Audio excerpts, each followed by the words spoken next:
รัตนาศีพร้อมกันนะครับ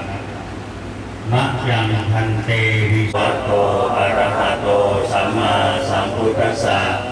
นะโมตัสสะภะคะวะโตอะระหะโตสัมมาสัมพุทธัสสะนะโมตัสสะภะคะวะโตอะระหะโตสัมมาสัมพุทธัสสะพุทธังสรณังคัจฉามิพุทธังสรณังคัจฉามิธัมมังสรณังคัจฉามิติพุทธังสรณังคัจฉามิยัมปิพุทธังสรณังคัจฉามิติยมปิธัมมังสรณังคัจฉามิทุติยัมปิธัมมังสรณังคัจฉามิทุติยมปิสังฆานาติปาตาเวรมณีสิกขาปะทังสมาธิยามิปานาติปาตาเวรมณีสิกขาปะทังสมาธิยามิทินาทานาเวรมณี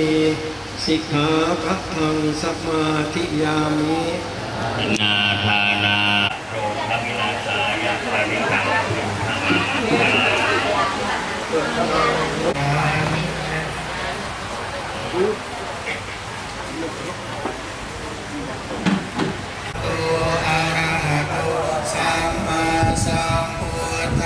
สะนะโมตัสสะภะคะวะโตอะระหะโตสัมมาสัมพุทธัสสะนะโมตัสสะภะคะวะโตอะระหะโตธัมมังสรณังคัจฉามิสังฆังสรณังคัจฉามิทุติยังคัจฉามิทุติยมปิสังฆังสรณังคัจฉามิทุติยัมปิสังฆังพุทโธภะคะวะติสวากขาโตภะคะวะตาธัมโมสันทิติโกอากาลิโกเอหิปัสสิโกโอปะนะยิโกปัจจตตเวทิตาโพวิอิติสุปฏิปันโนภะคะวะโตสาวกสังโฆอุชุปฏิปันโนภะคะวะโตสาวกสังโฆยายะปะโนภะคะวะโตสาวกสังโฆสามีจิปฏิปันโนภะคะวะโตสาวกสังโฆยะติธังจักการิปุริสายุคาโตสาวกสังโฆอุเนยโยอินะอัญชลิกรณิอุตตรังปุญญาเกตาโลกาสติมิตรสาวุตันตังกรีเมกระอุติตโพรัสเสนมาลาหานาติธรรมวิตินาชิตวามุนินโตตันเตชะสะภวตุเตเตยมังคลายิมาราคิเลกามปิยุจิตสาภรติโหรัมปนารวะกามะธรรมตาตยังขันติสุทันตวิตินาชิตวามุนินโตตันเตชะสาภวตุเตชยมังคลานินาลากิริปัจวรังอติมาตพุตะภาวะกิจกรรมสนิวสุทารุนันตะเมตัมปุเสกวิตินาชิตวามุนินโตตันเตชะสาภวตุเตชยมังคลานิอุกิตะธรรมติหาสสุทารุนันตะอาวันติโยธนาปตังปุริมาระวันตะอิทิปิสังปัญญาปฏิปัจจริโตชิตวามุนินโตตันเตชะสาภวตุเตชยมังคลานินันโทปนะพระพุทธธรรมวิพุทธังไมตินปุตเตนะเทระพุทธเกนะธรรมาปยันโตอิโตปะเตสวิตินาทิตวามุนินโตตันเตชะสาภวตุเตชยมังคลานิทุกขาติพุทธเกนะสุตตะหะตังพระมังเว วิสุทธิจุติมิปิภกาภิญาณญาณกเทสวิตินาชิตวามุนินโตตันเตชะสาภวตุเต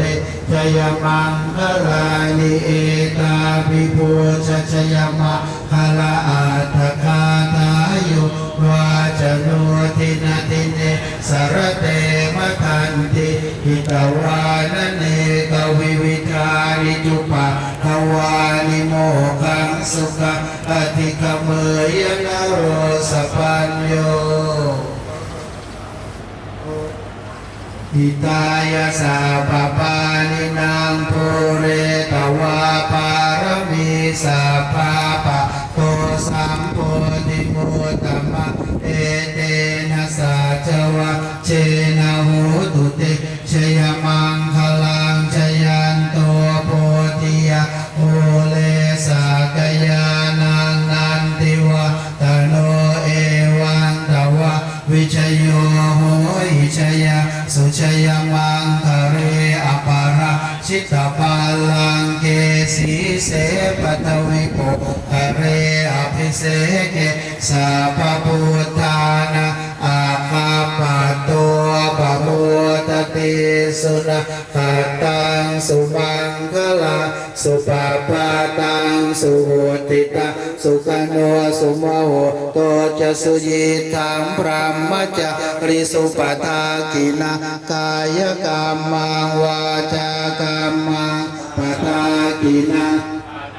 กินังมโนกรรมังปณิติเตปทากินาปทากินานิกาตวะนรพันตเตปทากิเนวะมังคลังราคันตุเทวตาสัพพุทธานุภาเวนัสตาโสติภวันตุเตภวตุสัพพมะคารังระขันตุสัพพเทวตาสัพพธรรมานุภาเวนัสตาโสติภวันตุเตภวตุสัพพมังคารังขันตุสัพพเทวตาสัพพสังฆานุภาเวนัสตาโสติภวันตุเตขอน้อมถวายภัตตาหารกับทั้งสิ่งของอันเป็นบริวารเหล่านี้แก่พระภิกษุสงฆ์ขอพระภิกษุสงฆ์จงรับภัตตาหารกับทั้งบริวารทั้งหลายเหล่านี้ของข้าพเจ้าทั้งหลายเพื่อประโยชน์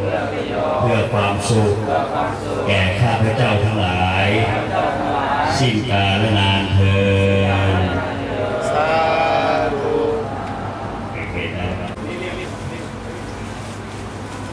อยาก